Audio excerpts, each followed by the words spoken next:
Thank you, all of you, for those of you who have been coming and participating and contributing. This has been a great venture for the three of us, and we'd like to keep going. So, on that note, I'm very excited that Diane Wise Walking Woman Schifrin and Deb Bickford have joined us today. We are, Wilma brought forth that we would do a series on our sacred altar and talk about different aspects of it.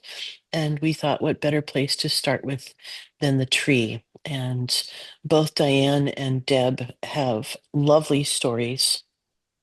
Um, Deb, I could say, you're the bundle keeper for the dance, but I think you've got a quite a history with the dance. You're also on the board.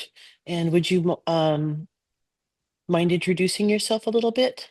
You Yeah, do it better than I would. I'm looking at everyone and I believe I know everyone, but I'm Deb Bickford or Bundle Deb, and I've been with the dance since 1996, and I've been on the board since I believe it was around 2014. So I've got a few dances that I've experienced. And so I'm here today to share my knowledge and my understanding of why our tree is so important in the circle. And Diane, would you like to say a little bit? You've been with the Tennessee for quite a minute now. I have, thank you. And I'm not real good at remembering years, but my first dance was the last dance I held at Short Mountain Sanctuary, and that's been 20-something years.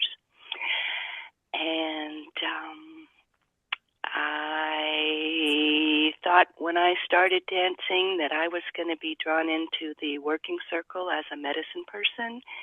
So I started with water, and at some point in time, I was pulled to the fire, and that's where my position is in this moment, and I'm honored to be there. Nice. Thank you for your work. You're welcome. Great. Deb, do you want to start us off with a story? You've got so many good ones about picking out trees and Okay, well, I'm going to start with my favorite story. good, good. Bring it. And this is the tree that we held when New York joined New England, I believe, or it might have been a couple of years later. But this is the tree that Carol Lunan, who's also on this call, participated in. Um, she's a beautiful spruce, native to this area. And she originally lived on a conservatory about 4 miles from my home. And David and I, David Van Tassel, one of our vision keepers, went out to search for the tree. And we were driving through the conservatory to get to the land where we might be able to scout trees. And all of a sudden, we started looking to our right and hearing me, me, me. There was a dirt embankment or gravel, and there was a gorgeous spruce tree like this, absolutely falling in. She was falling down that embankment and absolutely recognized she would not survive. And we also recognized that you can't take trees from a conservatory. So what I did is I went to the conservatory and I gave them a little education, a little bit, but what we wanted to use this beautiful tree for, and they gave us permission to dig it. And the fun part was the size of the tree. And I know that Carol Lunan can vouch for that. Carol, David, Lloyd, and myself. And I do have photographs of it way back when. Actually went there and we dug her out, got her gently down this huge embankment. We had to roll with her down the hill and took her to the dance. And she was one of the softest spruce that I've ever felt. And she held energy during our dance. This was when we were at Camp Robin Hood, I believe. And then when it came time, the conservatory had asked if we could return her to the area. So I got permission from the conservatory. She's in my backyard, which abuts the conservatory. And so she's there. And I know that Carol can attest that this tree has been loved. It has grown wonderfully. During COVID, we danced around this tree. Um, Even though everybody was, isolating, we made the decision that we would spend that time together and dance. So that's my favorite story, and she's a beautiful tree. Spectacular. I love that you just shifted borders, took it to a powerful place, and then brought it back. It's so good. It's so good. Diane, you want to jump in with a tree story? You've got a bunch. I have brought many trees to the dance. Yes, my favorite story is the first time I went out for a tree. Our group had decided that we wanted a hemlock. Well, we live here in the tree nursery capital of the country. There are nurseries everywhere, and even that said, hemlocks are a little bit hard to come by. So I went to a nursery and they didn't have one. They sent me somewhere else. They sent me somewhere else. Eventually, I got to a nursery that had hemlocks. And they were all in a greenhouse. So the woman there brought me in the greenhouse and said, "Here's the hemlocks." And she left. And it was perfect. I'm surrounded by all these beautiful trees, and they're bald and burlapped. And I go, okay. I just said out loud, "Who wants to go to a dance?" And this one tree, it was like it was jumping up and down. Its arms were going up, raising its hands, saying, "I do, I do." And it just hit me right in the heart. And I fell in love with this tree immediately. And we got her in the car or the truck and brought her home. And I put her in my yard and I smudged her and I sang to her and I told her how fortunate she was going to be and how loved she was going to be. And I stroked her gently. And this was probably at least 6 weeks before dance time. So every morning I would go out and sing to the tree and talk to the tree. And it got to where she would call to me if I were late. "You forgot me." And I would go out and sing to the tree and touch the tree and tell stories to the tree. And she came to camp and we danced around her and planted her at the camp. And I remember seeing at the planting bare feet tamping down the dirt after we had dug it out to firm it up again. And there was a big group of us, probably at least a dozen or more people around, to welcome that tree into the earth at camp. And she was very happy for a short time until the horses decided that there was a good place to scratch their rear ends, and that was kind of the end of her. But I still, when I come into the camp, I remember where we had planted her, and I kind of see an image there, or I feel an energy there of where that tree used to be when I come to camp. I love that. I still go down to Camp South and visit the trees that were planted there for the Northwest Dance.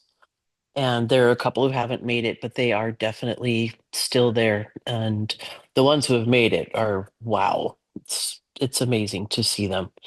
But yeah, nice. Deb, you got another story for us? Well, I could tell you lots of stories. I want to share this past year's experience that we had with the tree.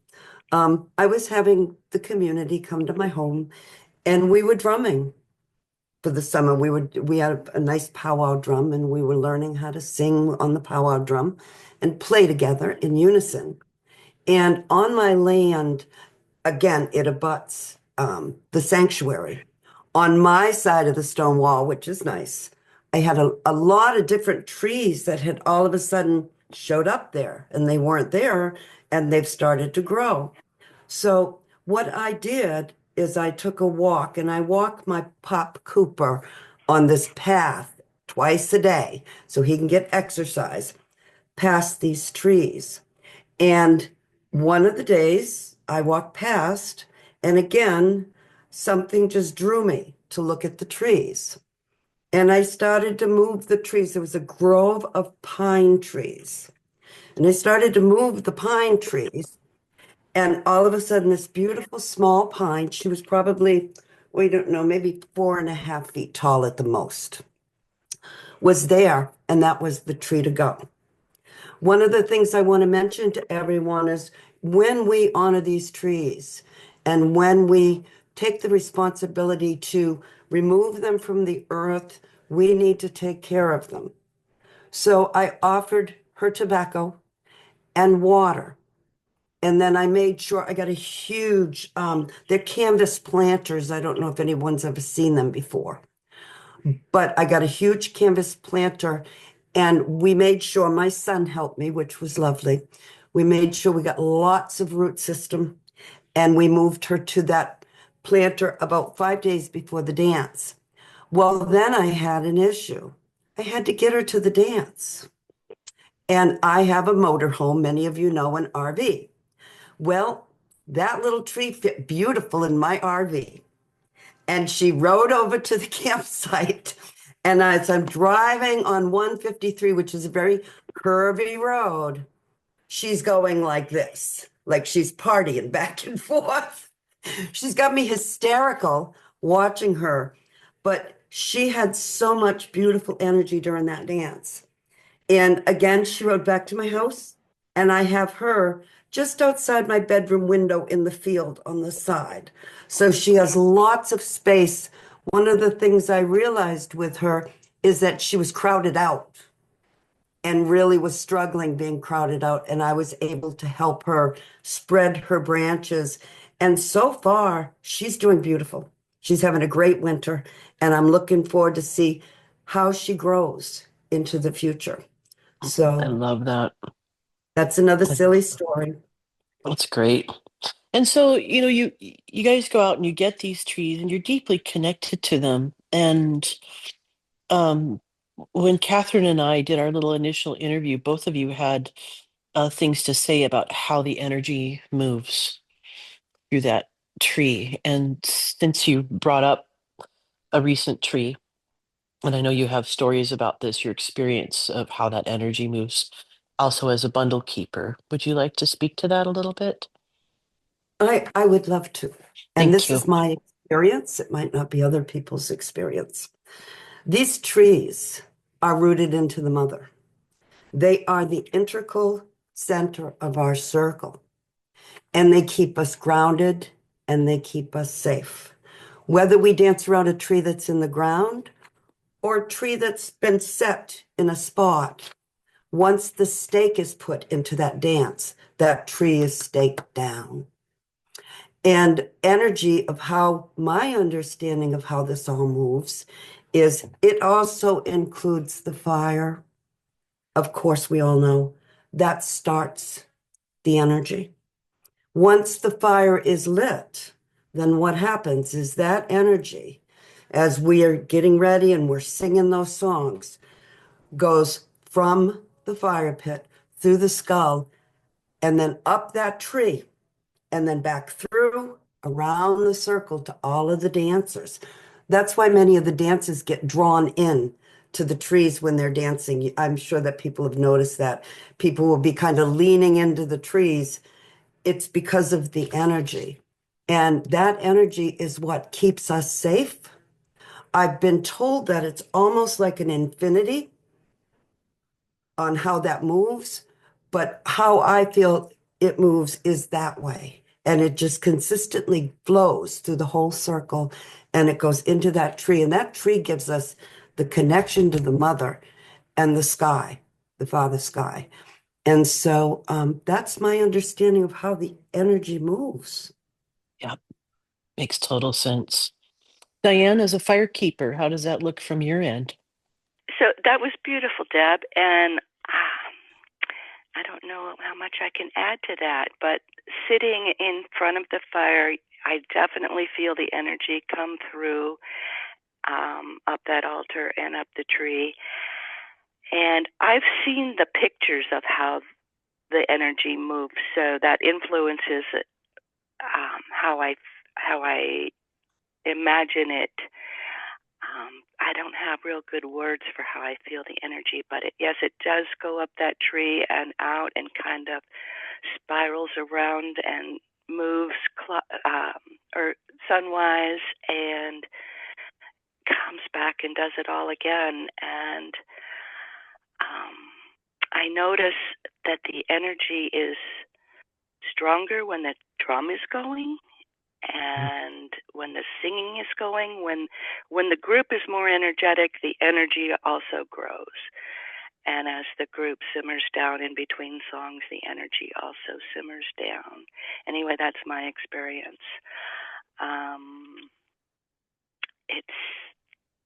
It keeps us going. That the connection between the earth and the sky with the tree, it's a strong connection is the word that comes to mind. It just really moves us.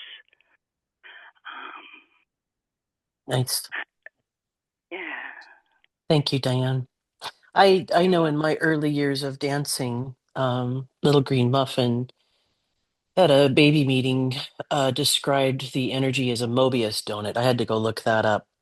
And if you're not familiar with what a Mobius donut, um, it's a large circle that has the energy flowing through the center and then to the out, and it's going both ways in a really complex sacred geometry pattern. And I've tried that on a couple of times, and I can kind of see it. I had a beautiful vision one time when I was dancing, where I saw the spines of all the dancers lit up like little antennas going around, and the tree was lit up. And so that energy was doing that flow thing through the spines of the dancers and through the tree, and it was really stunning. And I know that we choose an evergreen tree because that represents everlasting life, as I recall Clyde saying.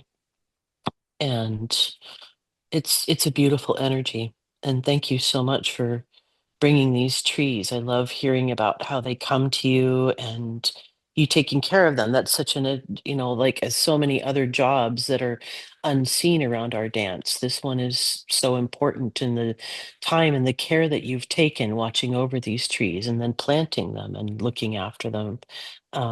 It's so lovely piece of service. Thank you so much for that. And I'm kind of wondering if other folks have tree stories and if they'd like to pop in.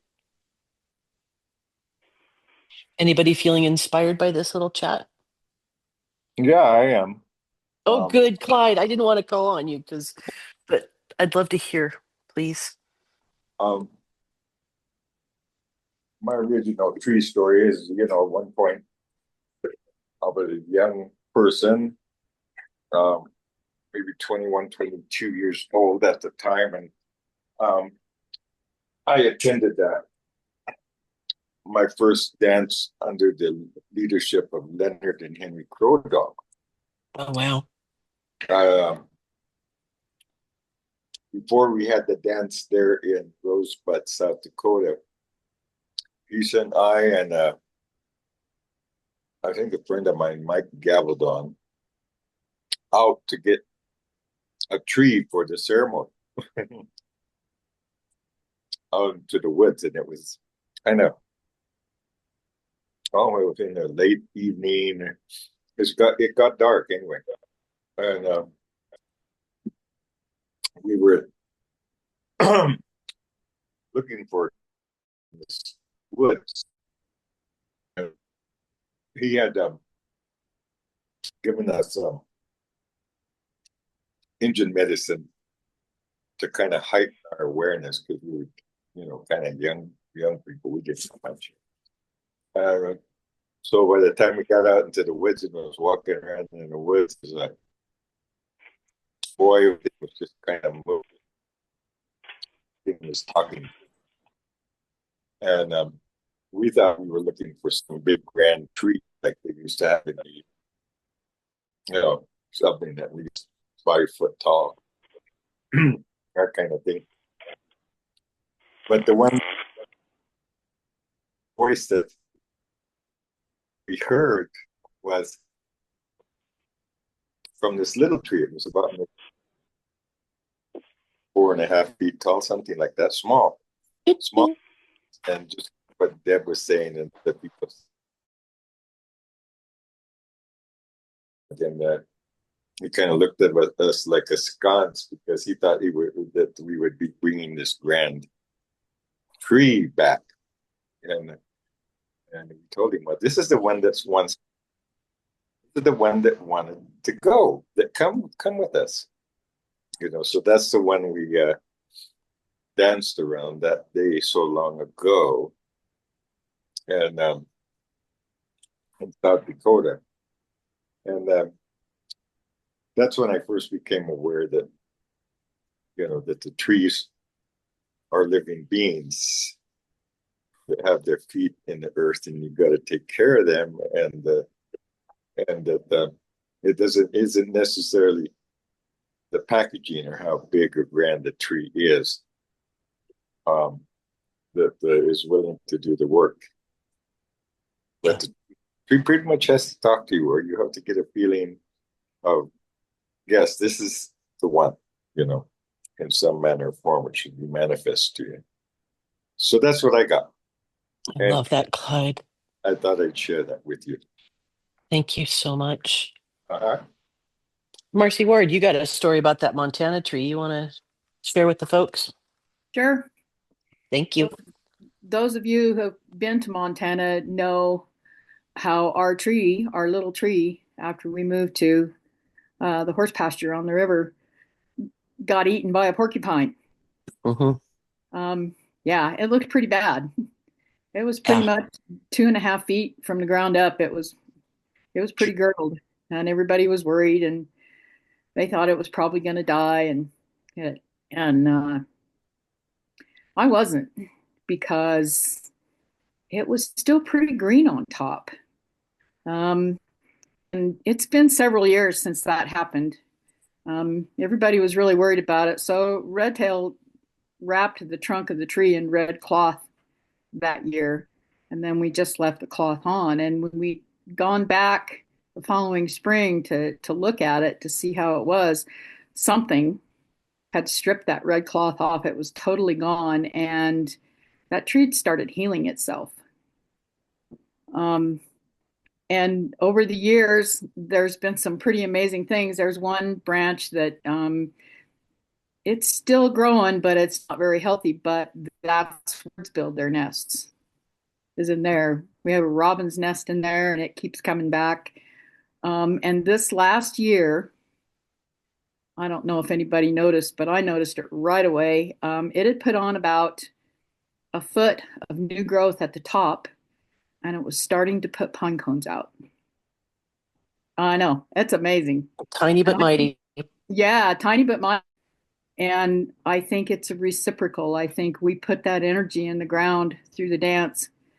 And it's helped that tree to thrive, even though it's taken some hits. But I also know that that tree has given that back to all of us, every one of us that hits that dance ground. Yeah. It's been pretty amazing. This year it seemed really vibrant. It was vibrating pretty much for me for the whole dance. And I would add one thing to what Deb said about the fire and the heart line and everything, is the bundles feel that too, because the bundle of that dance opens at the base of that tree on the other end of that heart line. And it all gets put into it. The tree taps into the bundle, we tap into the tree. We're grounded. The fire helps hold us together and gives us the light. The skull is there for our abundance and hearing our prayers. It's all of it. It's everything. And I think our little tree, as everybody was so worried about, I think it proves that completely. Yeah. And it's got a few trees around it helping it as well. Yes, You've got, does. you want to talk about that other tree? Sure. There's an older tree, and it's not even right there close to our circle. It's a ways off. It's a couple thousand yards off. It's almost all the way to the river on the same piece of property. And a few years ago, it called me over there in the middle of the night, more than a few years ago, actually. Yep. It was my first dance. And that tree and that grove of trees is pretty much where the ancestors that live around that land gather when we gather around that one big main tree. And it's totally connected to our little tree, our damaged little tree in that circle. It's quite interesting. Yeah. I notice people in the circle sometimes looking off that direction. It's kind of off to the northeast. I love that. And I remember this year looking into that little tree, like there was a little branch that had kind of twisted and a little bit of a burl happening. And if you looked at it in a certain direction, there was a heart Yes. in there. And I loved that. if you stood on the other side of that burl and looked through or past that burl, it was on a direct line to that older tree and that other pasture. Yep. I love that. So, I love yeah, that. it's pretty amazing. Yeah. It's pretty amazing. There's horses that live in that pasture pretty much year round, and I know they hang around that little tree, but so far they haven't done it any damage. I know they rub on it. There was tail hair stuck in it this year, so Little blessing. Yep. a little blessing. My people. We are a horse dance. Yeah. There we Yes, go. we are. Yeah. So that's my story. Thank you, Marcy. Mhm. Anybody else want to? Deborah wants to share. Oh, good. Go. Thank you. Oh my goodness, what a wonderful day to listen to these important things. And I'm remembering that early in my dancing in New York in the 90s, early 90s, mid 90s, we were at the Y camp, and it was all pretty new to me. And remember when we started dancing, and all of a sudden I was taken by ancestors, and they were dancing me and they were singing me in a really high pitched trill. And what they said to me was, "We know how to dance around a living tree." And what I realized was these were my European ancestors that had practiced these ways of ceremonial work with trees. And so I just offer that as, that historical and intergenerational and long time connection to the trees that were danced around in many places before Europeans came to Turtle Island. Beautiful. Thank you so much. Do we have any other storytellers in the group? Paulino. I just wanted to share this photo with you. This is one of the trees that Diane had gotten for the dance. This was the 2018 tree. And I planted it on the top of my farm. And when I first bought the farm in 2001, I was really deeply vested in biodynamics. And so I went up to the hillside where this tree is planted now. And I did a ceremony where I buried cow horns filled with fresh manure in a circular pattern. And the concept is you draw in the energies from the universe to condense them in the composted manure that's in the horns. And in the spring, you dig them up. And you also put intentions into the hole. And so in the early 2000s, I had this intention of getting closer to the land and bringing this energy together for the land, and to be flourishing and to be able to have a source for fertilizer that was universally infused there on that land. And so, long story short, the years go by, the 2018 dance comes, and we have this call to plant it on the farm. And so as I was trying to figure out where to plant it, I was called back to that spot that I'd forgotten about. And so I went back there and it was overgrown. And so it took me about 3 weeks of cutting a few trees every day, just going up there and playing and looking feeling out where I thought the tree wanted to be. And so I finally cleared enough area that I felt comfortable to put the tree there. And this is a picture of the tree. I don't know if it's going to come clear on the screen. Mm, But that's Oh me. my God. It's me standing next to the tree. It's Wow. well over 20 foot tall. And when we got it, it was probably up to my chest. It was a little bitty tree. Wow. And Cool. so I've, I as we do energetically, there were periods where I'd forget to go up there during the summer and make sure she was cleared out and that everything was going well with the tree. And I'd spent about a month and a half in the heat of summer. I hadn't gone up there. And so I go looking for the tree, and the grass is, well over waist high. And I can't find the tree. And I'm going, where is this darn tree? And as I look up, there's this big, beautiful tree, but it looks like a Christmas tree because it's got these weird leaves all over it, but it's got bulbs everywhere, like Christmas ornaments. I go, what the heck is this? And it was wild passion fruit that had grown around the tree all the way to the top of the tree, so I couldn't see it. All I could see was the leaves of the passion fruit. And then I realized, oh, look at those cool fruits. And I went, oh, look beyond the fruits. There's the tree. And so I spent a while cleaning and clearing it out. But it's been such a beautiful thing to watch it go through its phases and watch it grow and watch me go through my phases with it, holding space for the dance and for our community. I go up there regularly and pray and,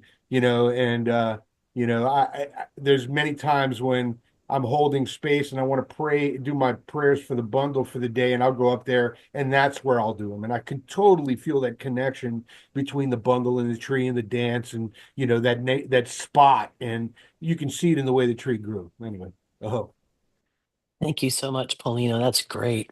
so I love I just found a photograph of us go. digging the tree. So I'm going to put it up here. You might just see butts around the tree because we were digging it up. And that is my dear vision keepers, Lloyd and Carolyn David. And then I want to see if I can get to the tree now because it's like Paulina. Oh, there it is. Okay. My phone is all right. There we go. That is the tree now. Wow. God, it's grown just, it's huge. It's almost as tall as a Crimson King maple that I have. And it's only been on my property for about 12 years. So when we dance around these trees, they love that. This tree calls people in when we come to my property. People spend time with her. We set a sacred fire up with her when we're here together. And it's just a wonderful experience to have those blessed beings in your life. And it's a pleasure to take care of them. So Paulino brought the pictures out and I thought, oh, I have pictures too. Yep. That's great. Thank you. That's great. Nice. We have Any- Amy. Oh, good. Hi. Yeah, sorry, I'm off camera because I kind of feel like crap today. And I don't know if this is off topic, but the tree, I just want to acknowledge, it's not even a story. I want to acknowledge the tree that we pass on the way into the Tennessee dance with the eagle's nest in it. I feel like it guards us. I know I've arrived at the Tennessee dance when we get to that tree and my heart lifts up, and some of it's about the eagles, but a lot of it's also about the tree. And I just feel like it stands guard and welcomes us.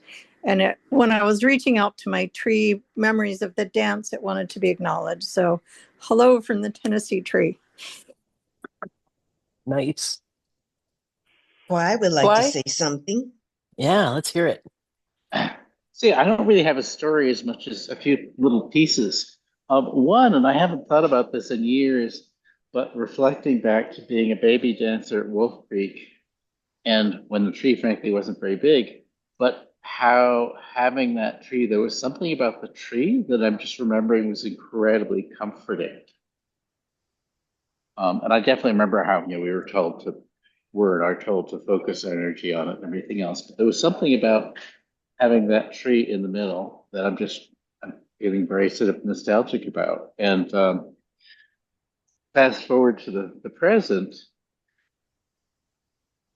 the trees for me, particularly the ones that are ongoing, like the Wolf Creek one and the Utah ones, they're always there for me. And it's that interesting seeing an old friend once a year feeling when we get back, and the tree's like, oh, good to see you again. Where you been? That kind of thing.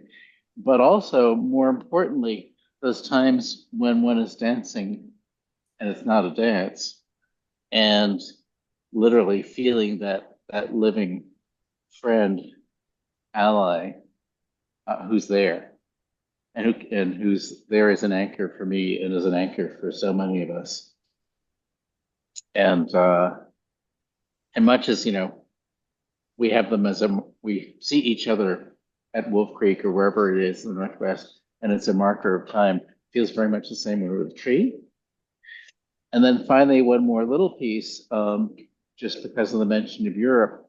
One of the other things that I'm involved with is some people that do things with yew trees, which are all over. They're around Turtle Island as well, but they're also in Europe. And that's a whole long story. But and there are actually trees there that you can dance around and inside. There are literally trees that are big enough that you could have a circle of 60 people inside the tree, under the branches.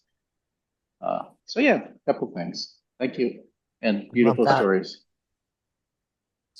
And we often hear about being able to connect with the tree outside of the dance, right? You can go to all trees are connected. And I know for me, I'll go to any tree and talk, but there's a special cedar tree here on the island that I like to go to connect with. And I know like Hickama has got a very specific tree that he goes to. I know several folks that have special trees near where they live so that they can make that connection when they need to. And I love that. I love that. Do we have other stories? I'd like to. Catherine. Catherine, yay. I finally made it. Had a major technical issue at my house. So I wanted to talk about the Utah tree that on the land where we dance, it was a process finding the tree initially, and it really spoke to people. But there's just not one tree. There's also a tree that's kind of like the mother tree. It's on another part of the land, but it like anchors our dance tree. And every year we'll come and we'll take material and prayer ties to that anchoring tree and honor it, always before the dance,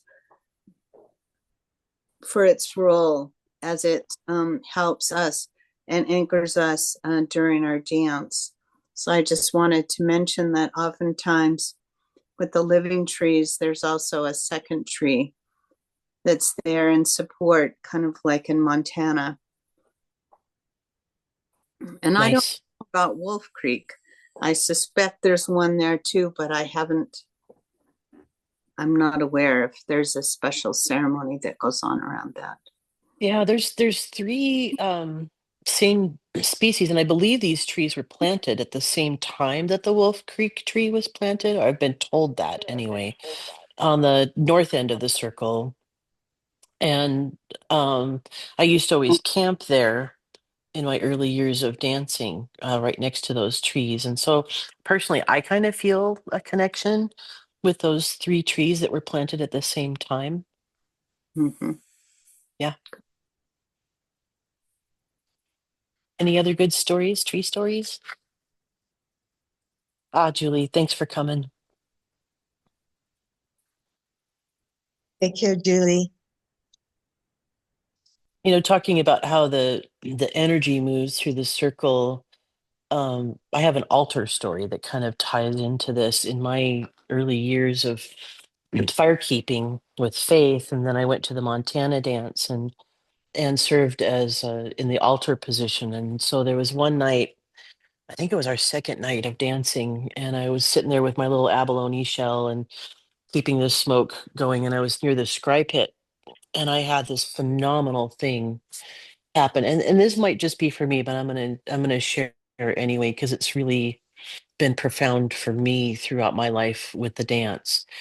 I watched the smoke come out of that little abalone shell, and it formed a perfect line going over the fire and the stake and the scry pit and the buffalo skull and the pipes to the tree and drifting off into the bundle. And I had this moment where I felt like I was being shown that there are 7 points of energy, just like there are 7 chakras in the body. And every time we assemble this altar, we're assembling a living body for this ceremony to come and join us. And we come in and become the blood and the organs and the energy of that body. And the tree, of course, plays a significant part in all of that. So I just wanted to share that little energetic component for me.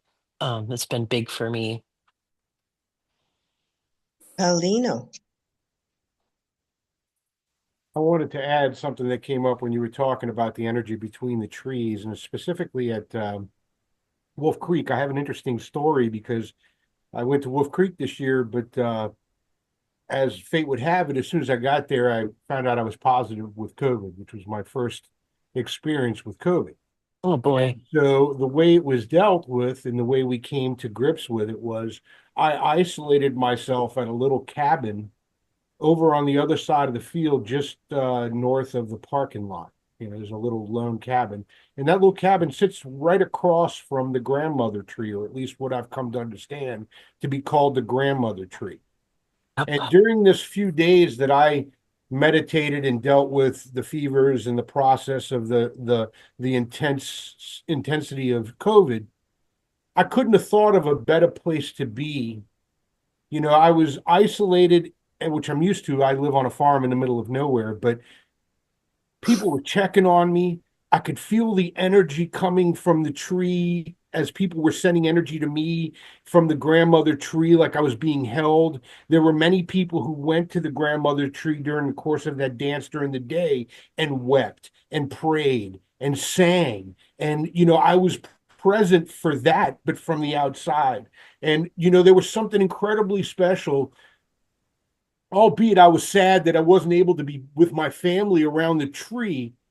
There was this incredible energy that was being sent to me from the tree all night long during the time that people were dancing and afterwards, inclusive of people praying directly to me during the ceremony to give me love and help me heal.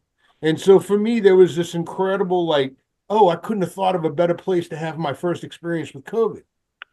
I was totally held. I had all this love and energy coming at me so powerfully. And I learned some things that I'm still kind of processing, but I had to tell that story. And that my grandmother tree was totally there for me the whole time during the dance, and for all these people who came and shared that energy with me. So anyway. Grandmother Maple, of course. What was I thinking? Yeah, Grandmother Maple. That's perfect, Paulino. Thank you so much. Very good.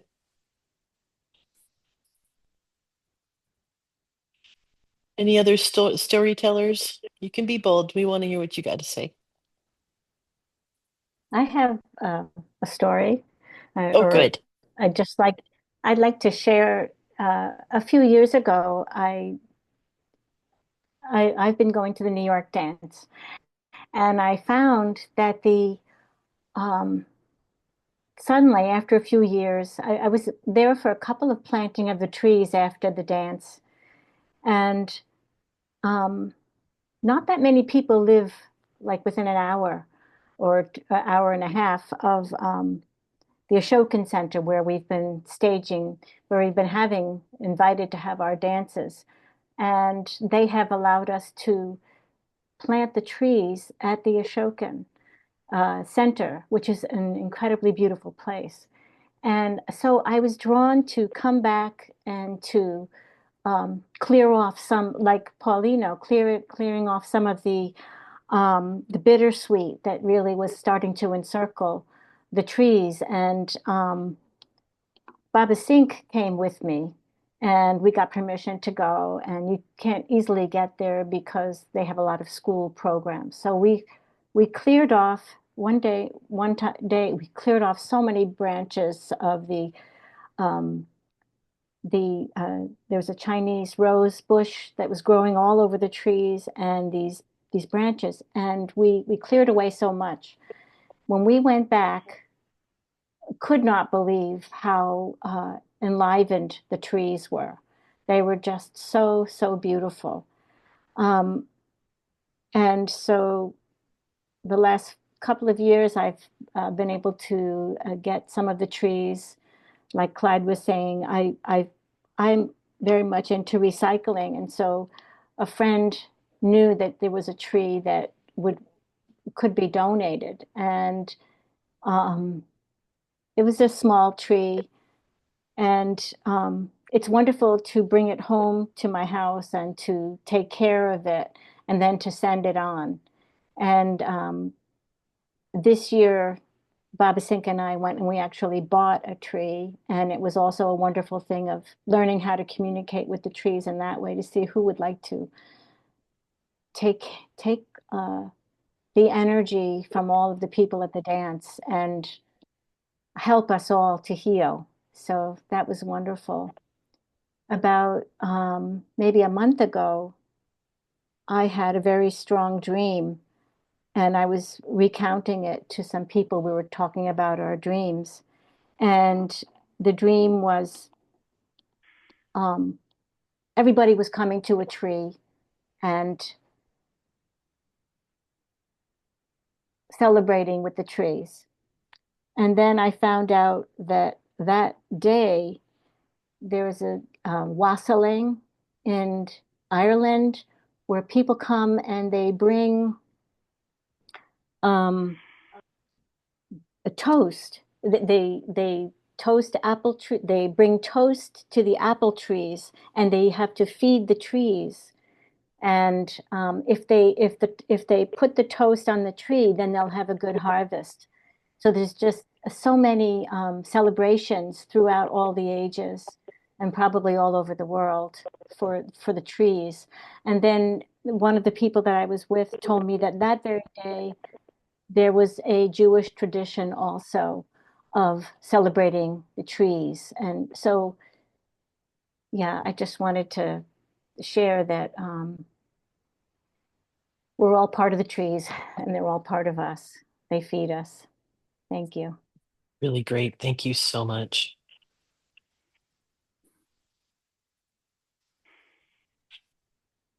Any other storytellers today? Lenny, go ahead, Lenny. Hello, everybody. Oh, wonderful, wonderful stories.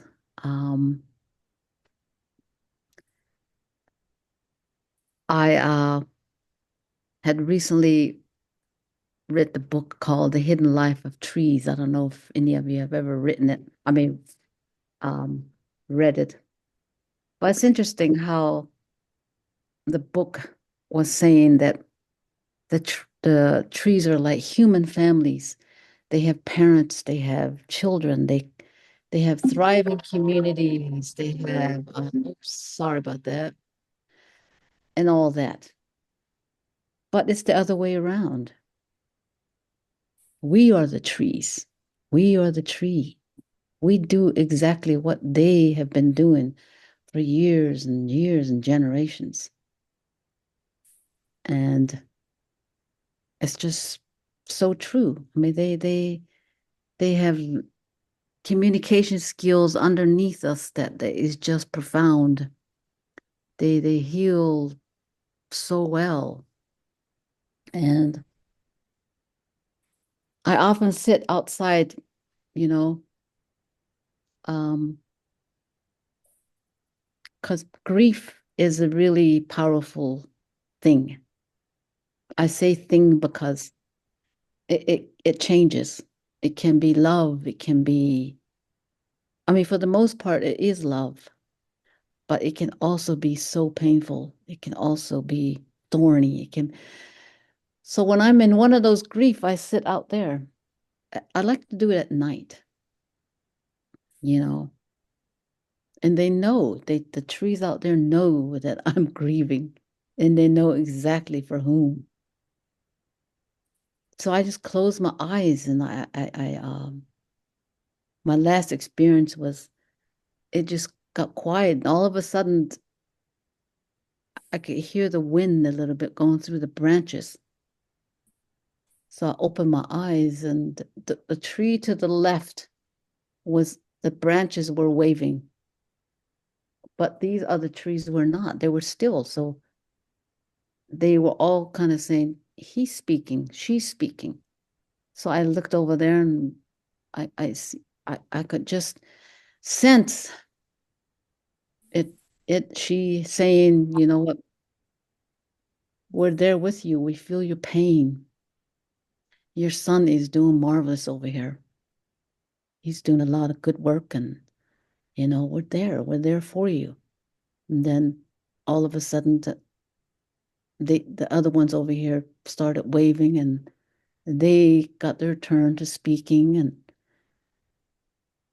and then I closed my eyes and just kind of opened my palm, and all of a sudden a leaf fell, and it ran down my thing and then fell into my left palm.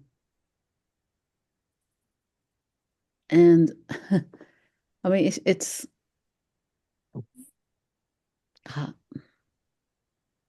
words cannot explain those kind of experience. But we are trees. We are the trees. We're not like the trees. We are the trees. We have capability of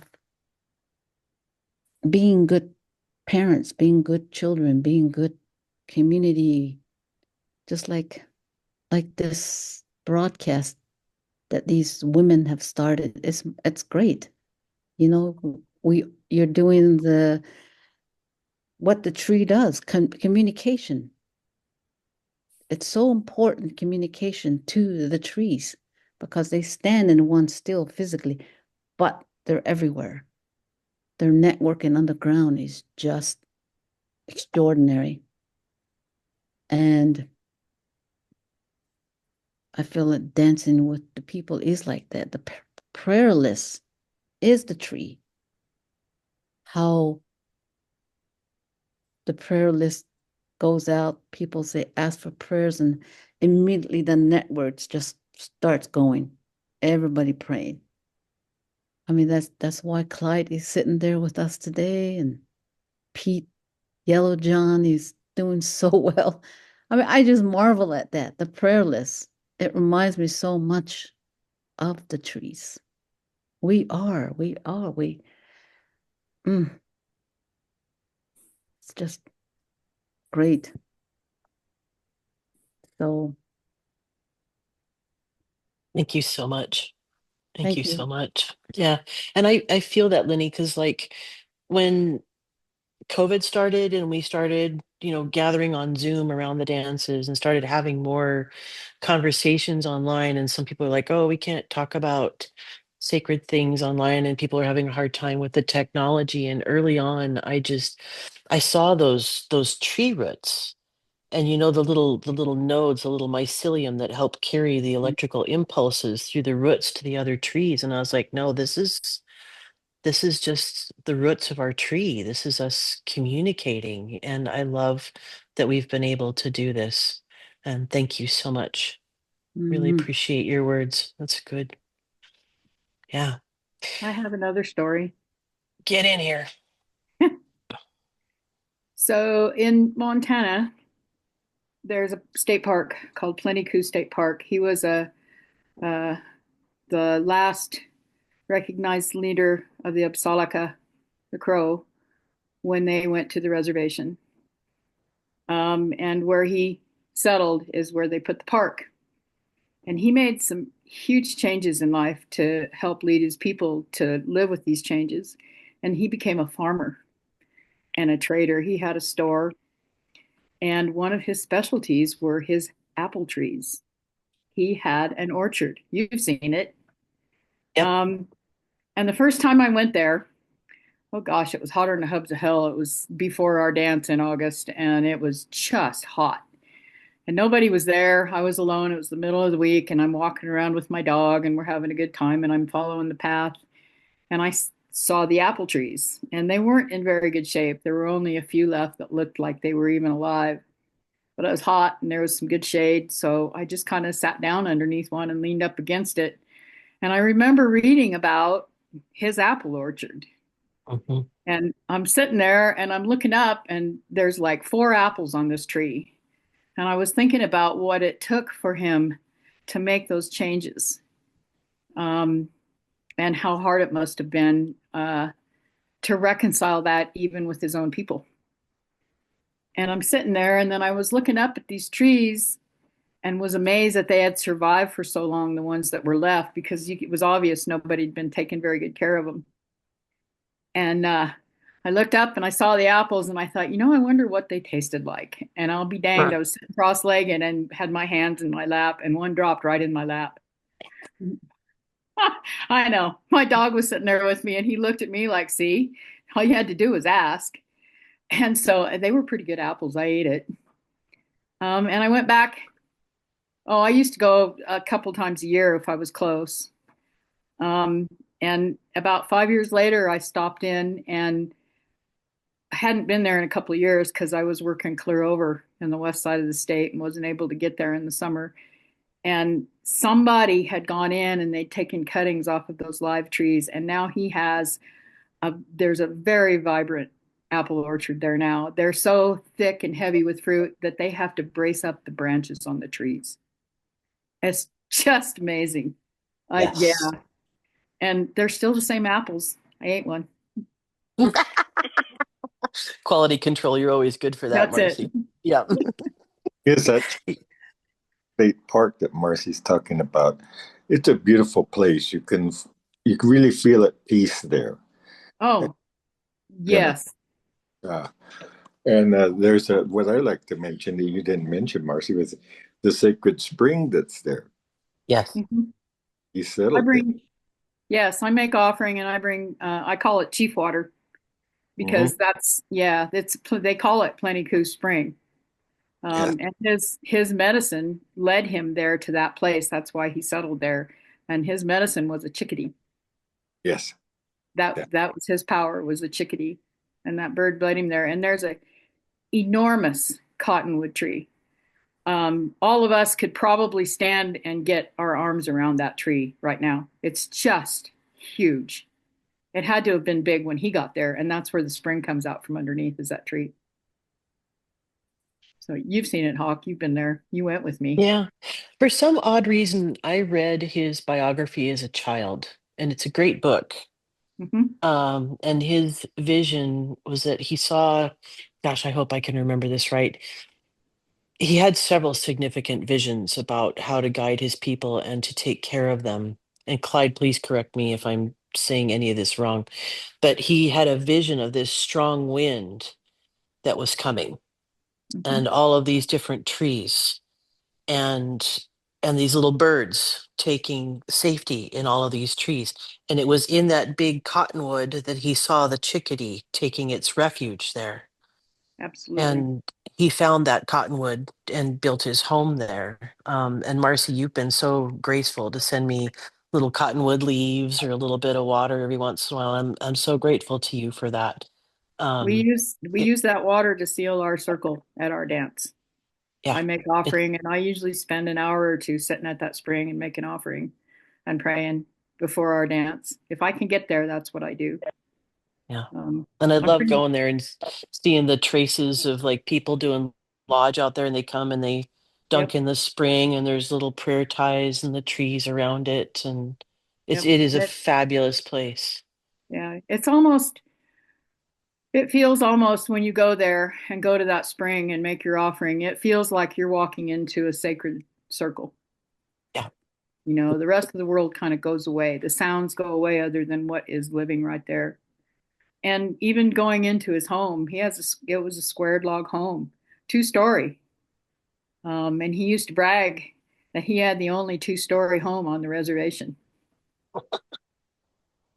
Yeah, and he couldn't read or write English, so all of his ledgers were written on hides, people that owned from his store. And they have all of that stuff there. It's all right there. You can get right up close and personal and look at it. They put up a sweat lodge every spring, and they erect a teepee, a lodge there every year. And I've noticed in the last couple of years, they've really, really started maintaining and taking better care of it.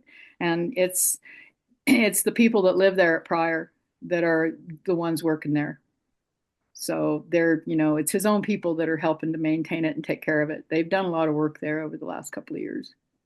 It's been beautiful. But the trees, the apple trees, they're the deal. They're not very far from the spring, by the way. I know. Yeah. But I always try to go there. Always. It's amazing too, because I always take my dogs with me everywhere anyway. And when we get to the orchard, it's like they just change. They just kind of lay down and just lay there and just settle. That's pretty interesting. It's a pretty cool For place. active cattle dogs, that's remarkable. Yeah. Oh yeah. Yeah. Yeah. I was hoping that we could switch a little bit and go back to the tree for a moment. What you talked about, Marcy, was amazing. And there's so many sacred places that we could all talk about. I know even our Christmas trees. When I take our Christmas tree out to put it on the curb with my grandsons, we always sing to it and thank it for its sacrifice and how it brought light and beauty to our home. And there's always a spirit that comes from that tree up and touches us in return for that acknowledgement. So one of the other things that I know, Amy, you wanted to speak to, but one of the other things, have we talked about what happens when we put our sacred items on the tree? Oh, we have not. Yeah. Go ahead, Catherine. So we're getting blessings, not just from the dance and the spirit of the dance, but how the spirit moves through the tree and blesses everything that's on it. I think you, Clyde, put your sacred staff in the tree. On occasion, I do, yes.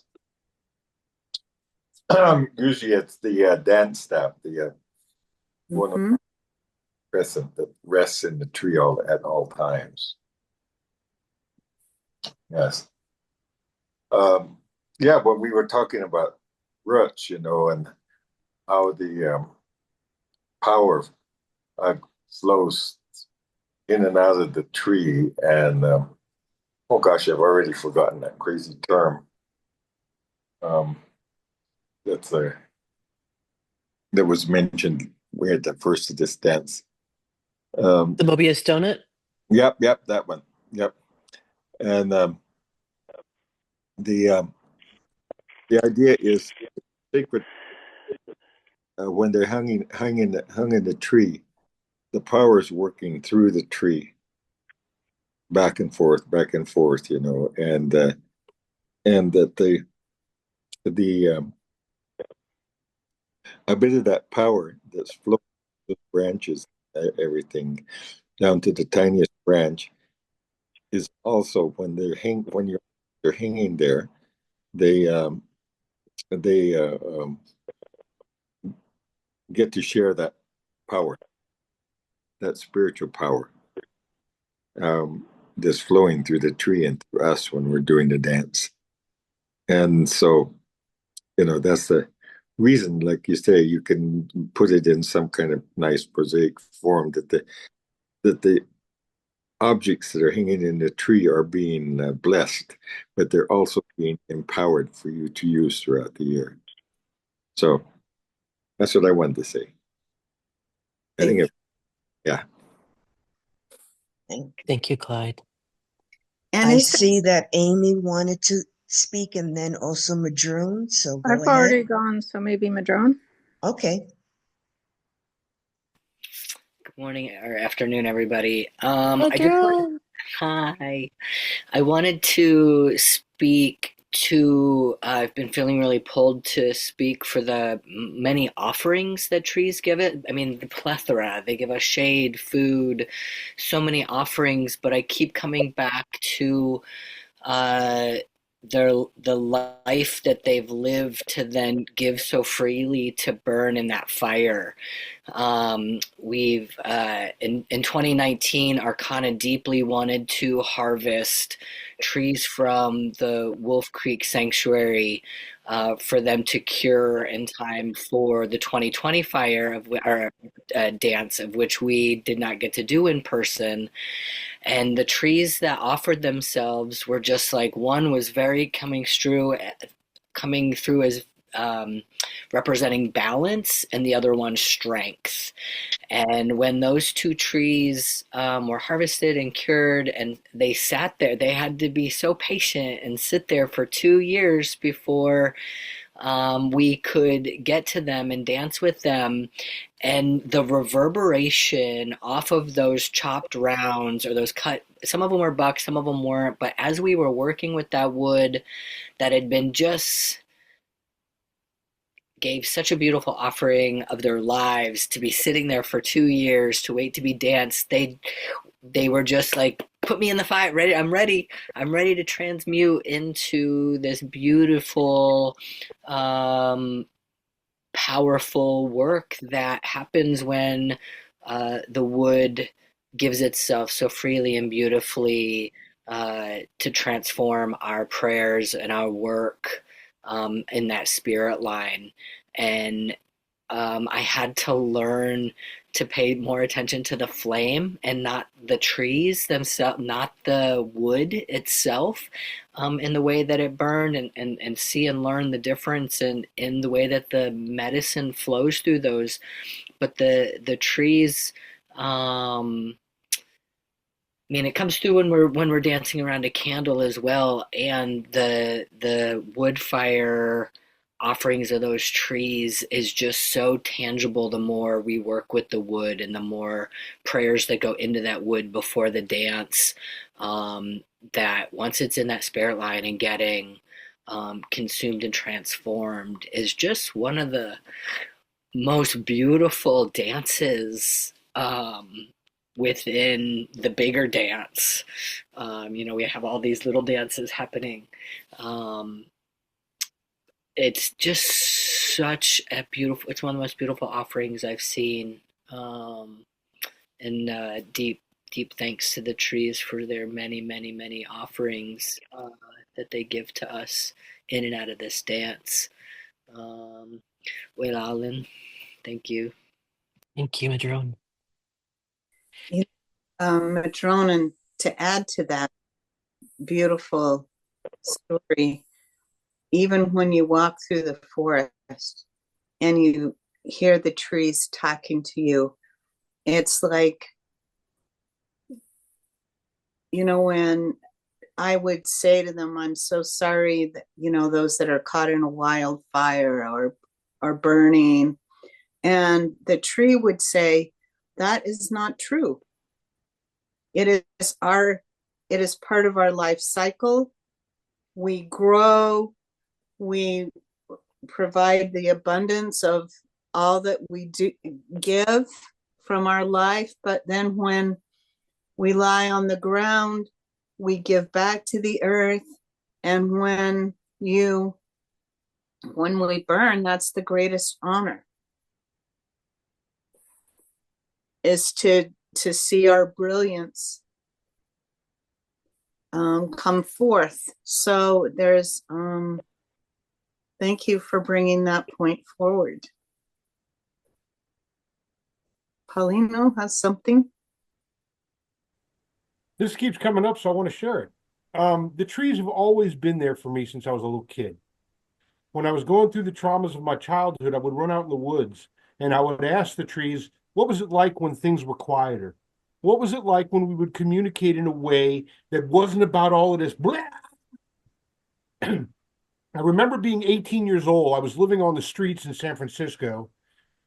I'd been living in an abandoned van, and I was kind of at a place in my life where I think I was the happiest I'd been up to that point.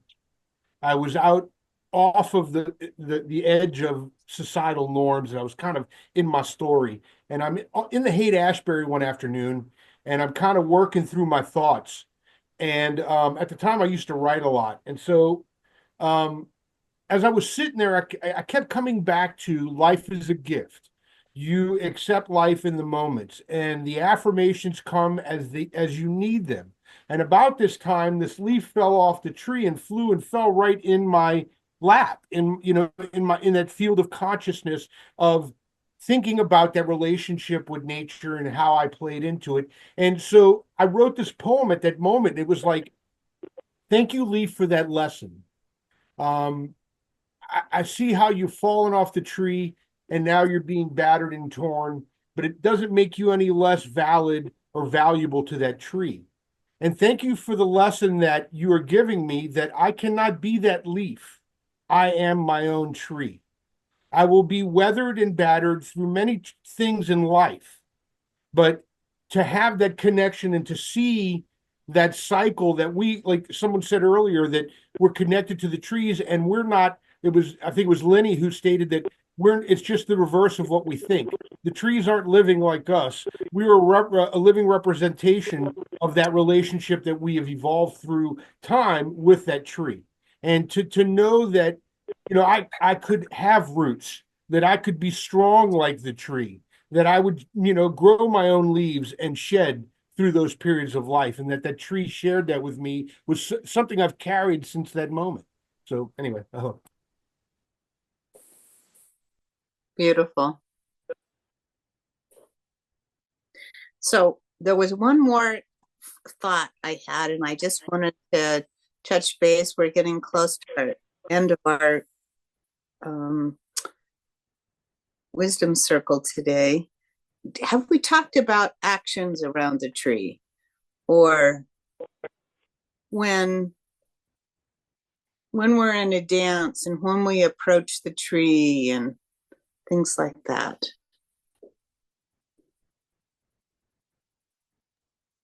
Go ahead, Catherine.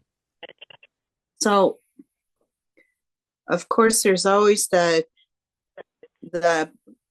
important piece that we don't step over other people's medicine as we approach the tree. But even touching the little needles of the tree, as part of your prayer, I notice you do that, Hawk, on a regular basis before you begin your dance, is that you connect with the tree that way. And I know I sing to the tree when I first approach it. I think all those are lovely ways that we individually can come up and meet the tree and let it know that we're here and we honor it and we love it for the sacrifice that it's making to hold our dance and to hold us. Really? Oh, please, Clyde, go. Well, one of the things that people probably realize is that they're part of what I do, dance leaders do, is when the dance first starts, one of us will go and fan people down as they're dancing around for the first song. Probably seen that. But what the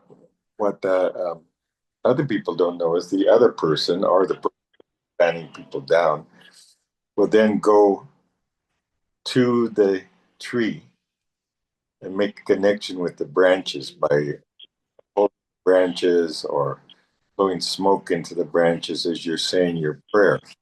And you have what's called your main smoke there for the beginning of the dance for that night or day.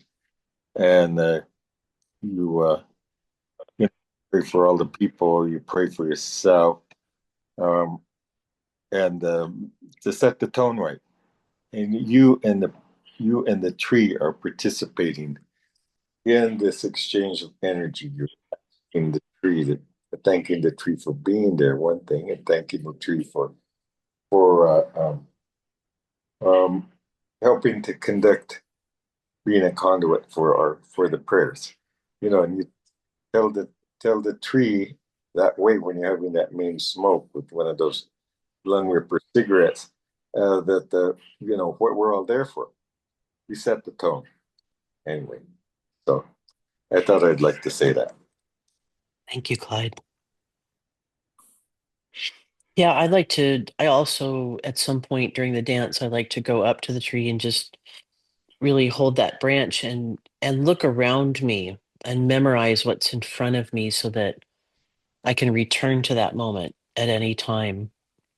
One of the things that I think about a lot when I'm walking on the beaches on Vashon Island is there's this, for years I've been fascinated by this one little return remnant that shows up on the beach in the driftwood, and it's at the point where a branch has joined with a tree, and the strength of the wood that's grown there, the grain that is grown there, is one of the things that will withstand the salt water and the beach and all the weather that it goes through, and it will hold as an artifact. And I've really been thinking a lot about how the strongest part is where we're connected with one another.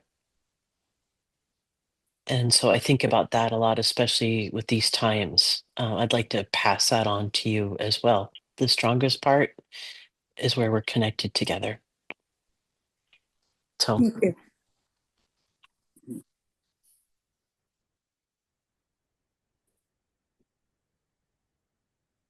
anything else, Catherine? Well, I think I'm just overwhelmed with gratitude with the wonderful stories that have been shared, people's love for the tree. And I just want to honor each and every one of you for being a part of this and helping us make this such an amazing presentation. Amazing circle of wisdom. Absolutely. Absolutely. Yeah, I think we're close to time. So shall we just go ahead and call ourselves done?